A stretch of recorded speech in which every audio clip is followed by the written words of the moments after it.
jatuh ke tangan Tuhan akan dibangun oleh Roh Kudus. Dia mengerti itu dan dia takut kalau Anda dan Tuhan bersatu dalam permasalahan atau dalam kehidupan tentunya.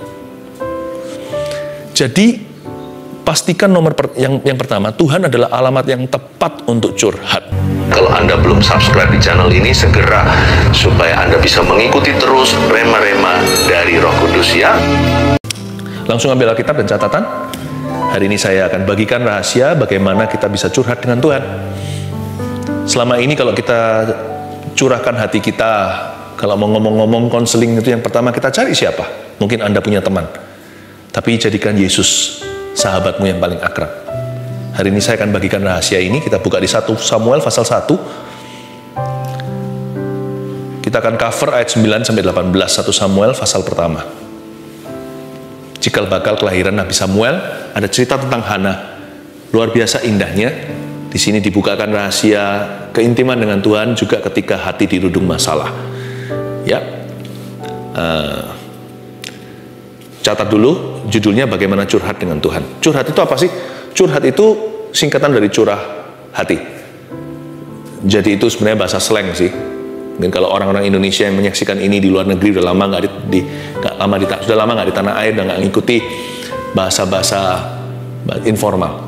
Ya, artinya mencurahkan hati seseorang itu ada di Mazmur 62. Nggak usah dibuka. Nanti kita akan baca 1 Samuel pasal 1, 62 ayat 9 di Mazmur itu berkata begini. Percayalah kepadanya, hai umat, di setiap waktu. Jadi Tuhan bicara sama jemaat, hai jemaat, jemaatku, jemaatnya Kristus. Percayalah kepada Tuhanmu setiap waktu. Jangan sekali-kali, kadang-kadang, setiap saat, segala musim kehidupan, termasuk ketika hati dirudung masalah.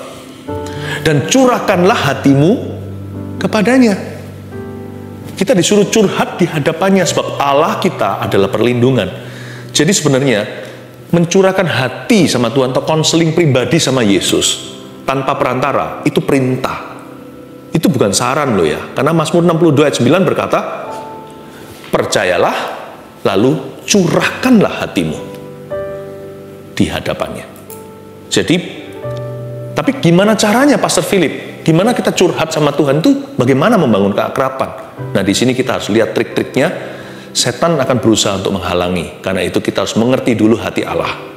Hati Tuhan untuk kita. Kita baca 1 Samuel pasal yang ke-1 ayat yang ke-9 dulu. Pada suatu kali, setelah mereka habis makan dan minum di Silo. Silo itu tempat rumah Allah dulu. Berdirilah Hana, sedang Imam Eli duduk di kursi dekat tiang pintu bait suci Tuhan. Ayat 9 berhenti di sana sebentar, saya kasih background story-nya. Ada seorang pria namanya Elkana, seorang Yahudi yang takut akan Tuhan, punya 2 istri, ya perjanjian lama, di perjanjian lama namanya Hana dan Penina. Penina itu madunya, jadi Hana itu istri pertama. Hana nggak punya anak sama sekali, Penina punya beberapa, jadi itu mengenaskan, istri sah malah nggak punya keturunan. Lalu worse still, yang lebih parah, lebih buruk lagi adalah si Penina suka bullying. Verbally bullying. Mungkin dia diam-diam cubit dari belakang, disindir, sarkastik sekali komentar-komentarnya. Lu nggak punya anak, gua punya beberapa. Gitu-gitulah menghina. Jadi makan hati buat si Hana. Sekalipun suaminya sangat cinta sama dia, si Elkana, tapi nggak bisa tergantikan rasa malunya. Apalagi di perjanjian lama, kalau wanita mandul tidak bisa punya keturunan, itu jadi cemoohan atau menjadi noda di masyarakat. Orang-orang mengira dia kena kutukan. Karena zaman dulu kan pikiran belum terbuka. Jadi mereka mengira pokoknya kalau satu orang itu nggak bisa punya putra, orang itu pasti dihukum Allah. Jadi Hana ini tersiksa batinnya.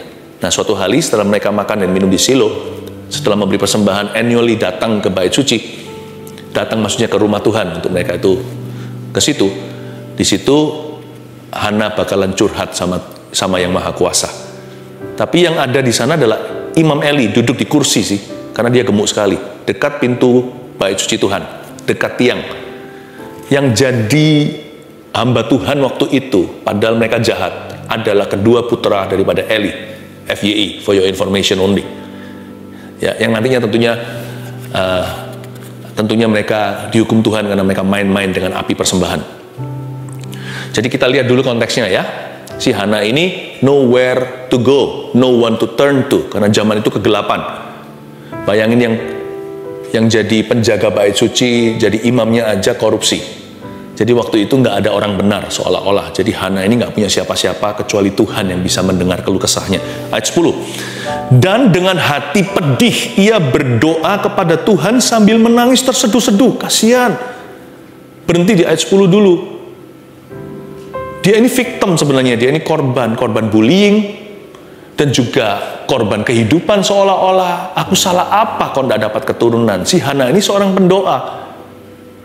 Ya. Pendoa syafaat, dia dikenal hari ini di kalangan gereja Tuhan sebagai seorang yang doanya dikabulkan. Tapi kita lihat gimana dia curhat. Dia sih nggak melihat dirinya sebagai pendoa syafaat. Dia hanya punya masalah, hatinya dirudung problema. Dia hatinya pedih, di ayat 10 dikatakan di sini. Sampai dia menangis terseduh-seduh, bukan nangisnya itu menetes air mata. Itu semua air wajah. Menangis terseduh-seduh itu menangis keras, itu sampai sesegukan. Sampai tidak bisa, kadang-kadang mungkin dia tersendat, kena air matanya sendiri. Dia bahkan nggak bisa menaruh dalam kata-kata, nggak bisa tahan emosi. Seperti air bah dalam jiwa. Dengan hati pedih ia berdoa kepada Tuhan. Tapi kuncinya di sini di ayat 10 baca sekali lagi. Dan dengan hati pedih, oke lah, setiap kita pasti punya kepedihan.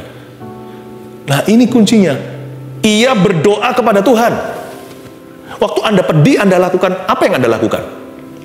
Waktu kita menangis terseduh-seduh karena nasib ini menekan, apa yang kita lakukan? Ini kuncinya Hana. Dan dengan hati pedih, nggak berhenti di sini.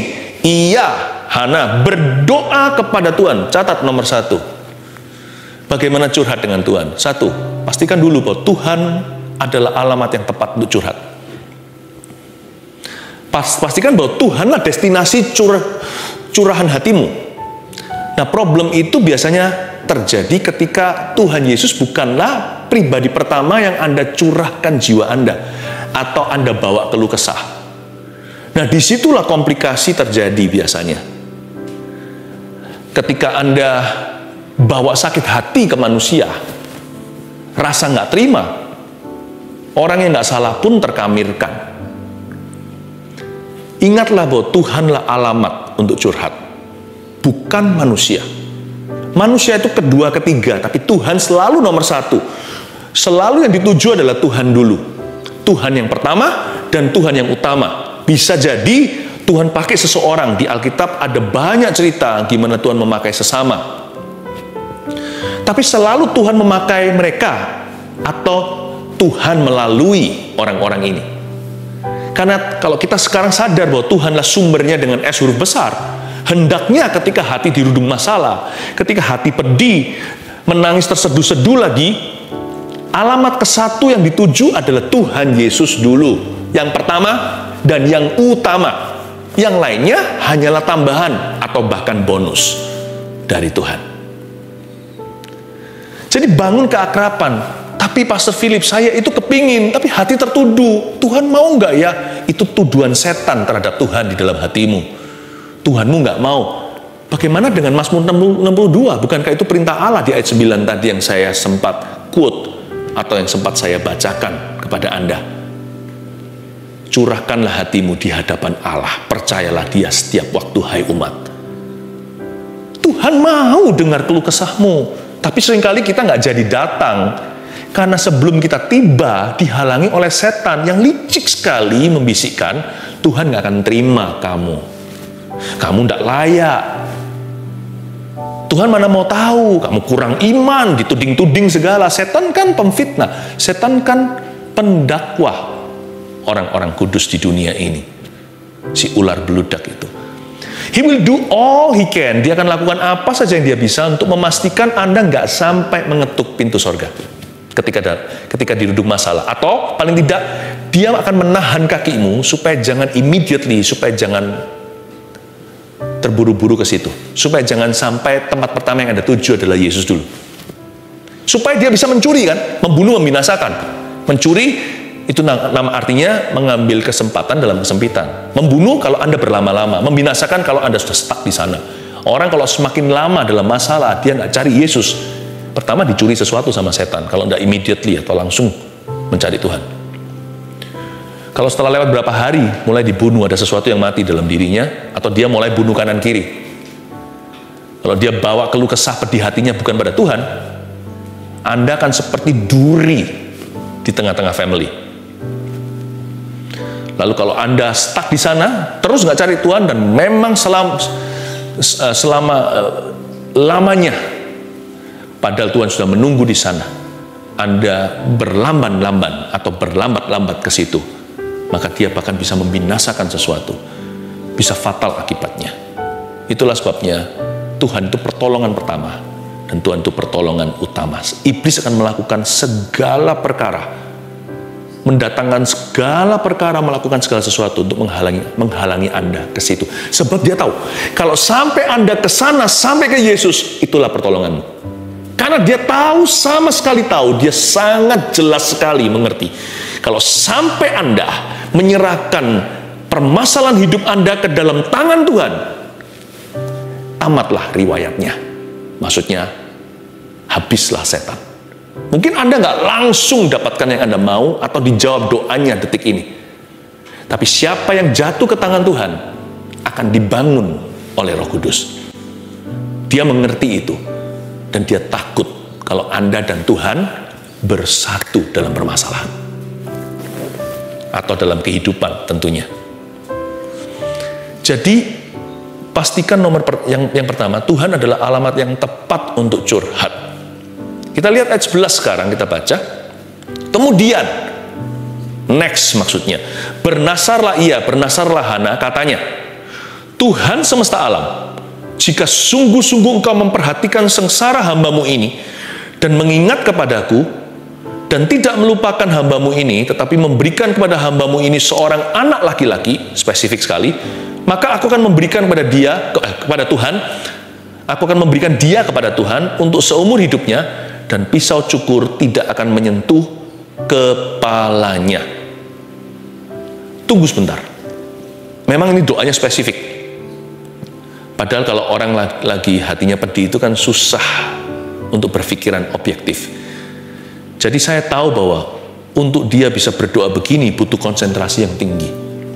Tinggi nggak cukup, super tinggi. Jadi dia harus fokus. Doa itu nggak boleh asal-asalan, nggak boleh setengah-setengah. Tapi yang membuat saya lebih kagum dengan doa Hana atau tekad hatinya adalah seperti yang saya katakan tadi kan, kalau dia ini menangisnya terseduh-seduh itu berarti kan emosinya sudah lepas seperti air bah, udah nggak terkendali rasanya, hati ini nggak bisa lagi ditahan. Dan untuk dia bisa, pernah nggak Anda menangis dengan hebat, Anda mau ngomong sesuatu susah kan, kok dia bisa selesaikan kalimat? Berarti orang ini betul-betul berusaha untuk menata kata-katanya waktu dia berdoa. Sekalipun perasaannya nggak keruan, dia pastikan akal budinya tetap tertuju pada Kristus. Dan dia pastikan juga bahwa dengan segenap pikirannya dia mengikut Tuhan di masa-masa seperti itu. Kembali ke ayat 11 kalimat pertama, garis bawahi, kemudian bernasarlah ia, katanya. Poin kedua, bagaimana curhat dengan Tuhan. Yang pertama tadi adalah Tuhan adalah alamat yang tepat untuk curhat. Yang kedua, taruh perasaan dalam satu kalimat. Usahakan untuk Anda menaruh seluruh perasaan tidak keruan itu into one sentence at least, dalam satu kalimat. Kalau Anda baca, kalau Anda sungguh-sungguh seksama, ayat 11 itu yang dikatakan oleh Hana, kemudian bernasarlah ia, katanya, lalu bla bla bla di bawah seluruh kalimat tadi, termasuk doanya yang spesifik dia minta anak laki-laki. Hana ini hanya mengucapkan satu kalimat loh. Memang agak panjang sih. Semua hanya dibubui koma, tidak ada titik, lalu titik terakhir itulah akhir ayat 11 sebelum ayat berikutnya kita bahas. Hana tidak terlalu banyak bicara. Orang kalau hatinya pedih, dia nggak jual kata-kata, dia nggak bergantung dengan kata-kata bijaksana atau susunan kalimat. Dia bisa ngomong sesuatu ke Tuhan aja dalam bahasa dimengerti oleh akal budi aja susah sekali. untuk bisa menyelesaikan 3 kata dalam satu kalimat aja dengan suara sesenggukan yang isi air matanya bukan di mata lagi, di mulut, di hidung, itu susah sekali. Karena Hana ini nggak hanya bicara di hati, karena mulutnya komat kamit juga, itu yang membuat nanti Eli salah mengerti. Dia berusaha untuk ngomong, bukan diam, jangan pasif ketika Anda hatinya berat. Usahakan untuk memuji, meskipun susah untuk memuji Tuhan. Makanya namanya korban pujian. Kayak tadi nyanyi pakai gitar atau keyboard, atau Anda hanya dengarkan musik yang mengiringi, atau nggak ada sama sekali hening cipta, tapi Anda mencoba nyanyi.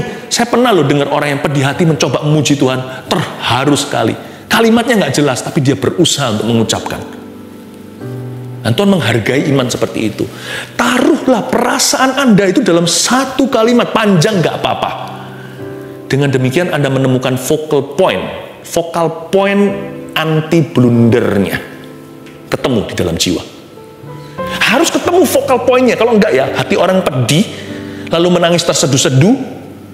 Kalau enggak nanti jangan-jangan curhatnya itu berujung hanya mau keluh kesah. No. Hana dari awal curhatnya itu dia tujukan untuk breakthrough. Curhatnya itu kepada Tuhan. Jadi bukan asal curah hati. Makanya di Mazmur 62 yang saya tadi ucapkan kepada Anda, curahkanlah hatimu, kata Alkitab, hai umat, di hadapannya alias kepadanya. Jadi curhat itu bukan solusinya. Pernah nggak Anda melihat orang mau konseling sama seseorang, tapi dia nggak cari jawaban atau solusi, dia hanya mau pembenaran. Dia hanya cerita-cerita yang negatif semuanya. Saya pernah loh begitu, lalu saya tanya, Bapak atau Ibu ini sebenarnya datang ke saya itu mau dibantu menang atau hanya mau didengarkan? Sekalipun ketika kita mengkonseling seseorang, kita harus memakai ilmu mendengarkan. Tuhan kasih kita 2 kuping, 1 mulut, berarti kita harus mendengar dulu. Tapi ada orang yang hanya mau didengarkan, tidak mau berubah. Itu bukan Hana. Hana menemukan focal point-nya. Dia kasih vaksin anti blunder dalam jiwa, sekalipun jiwanya sudah blunder nggak keruan. Jiwanya itu sudah nggak kelihatan do re mi fa sol la si do, udah nggak ada, udah nggak ada nadanya. Taruhlah perasaan Anda into one sentence, even though a long sentence.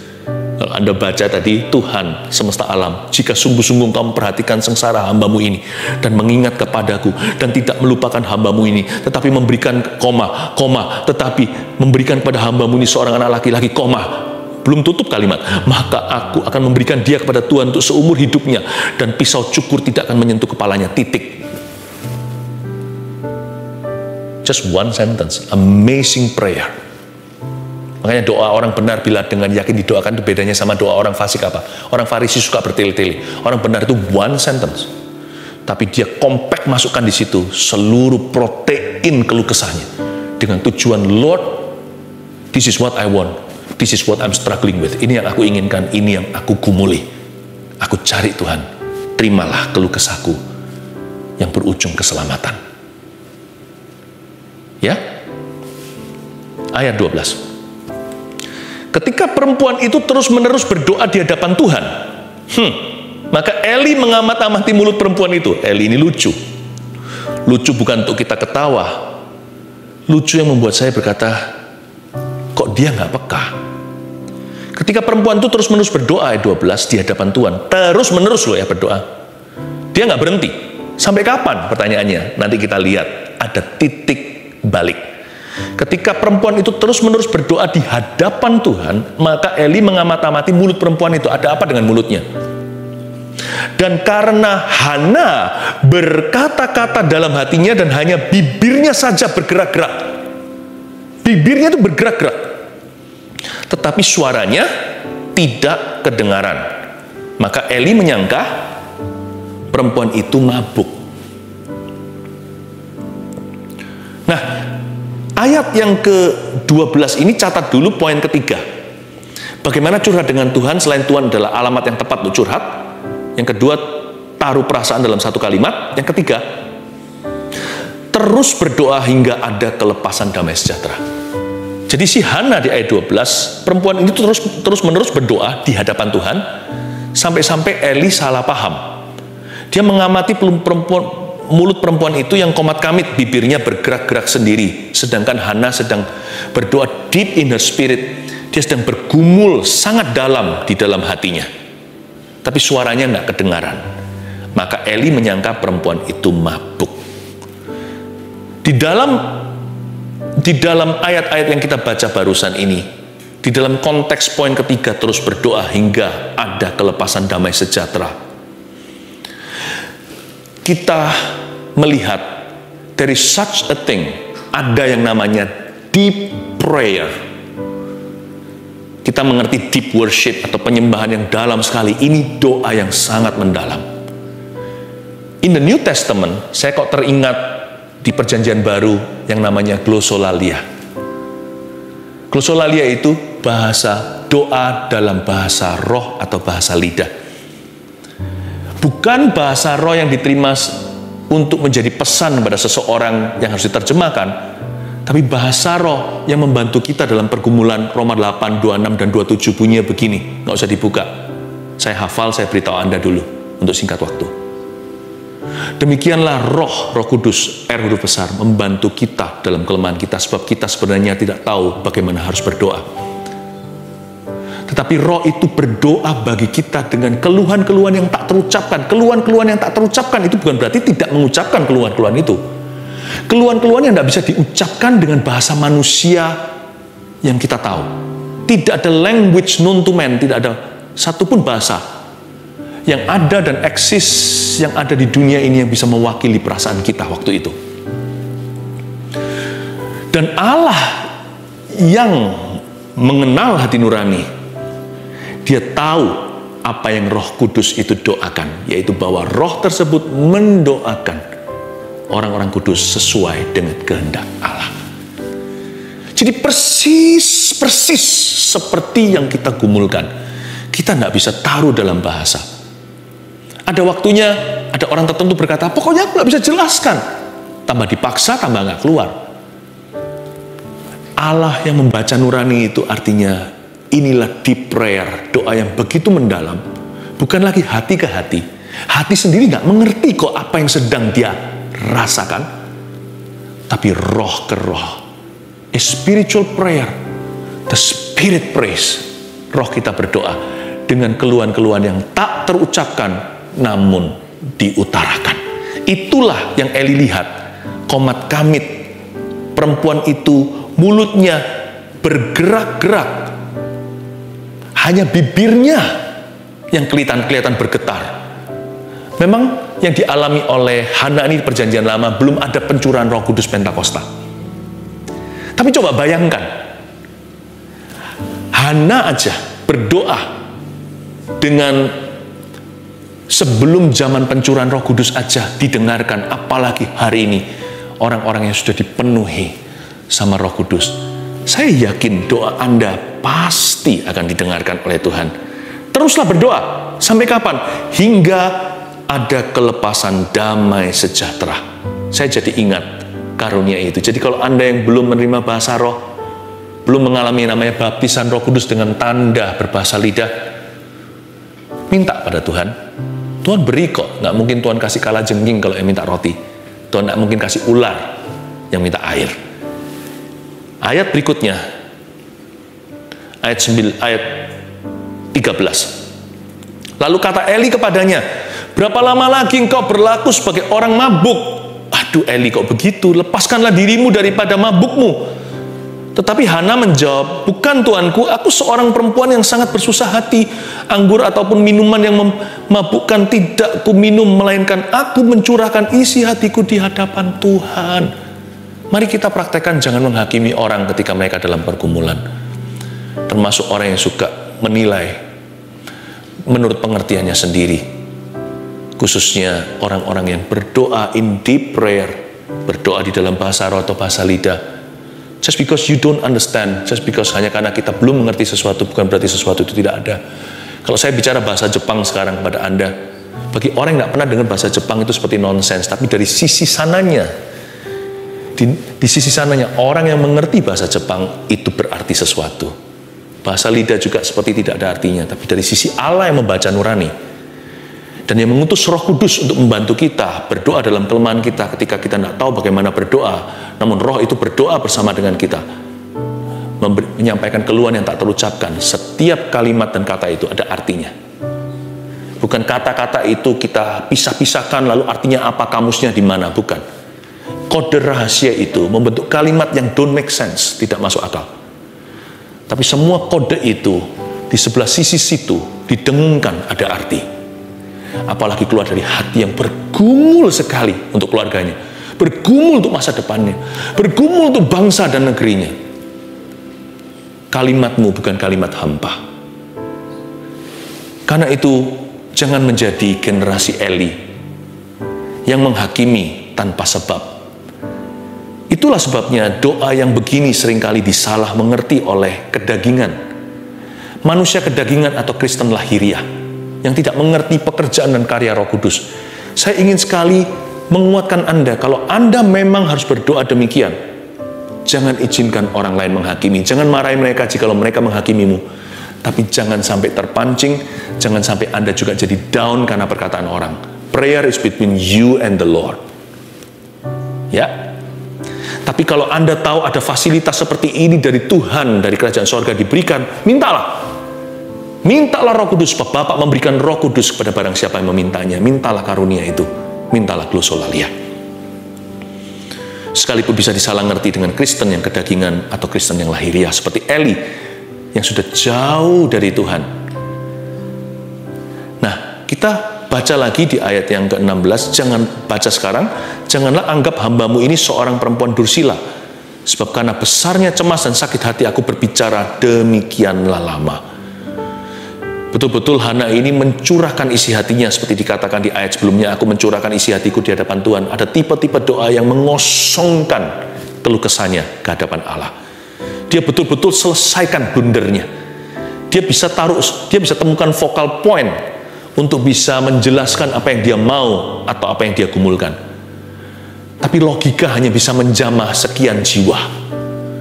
Yang terdalam sampai roh kita, beban hanya bisa diangkat ketika kita berdoa bukan lagi dengan akal budi semata-mata, tapi dengan segenap hati kita curahkan jiwa kita di hadapan Allah. Hana tidak berhenti sampai menemukan satu kalimat yang dia sampaikan.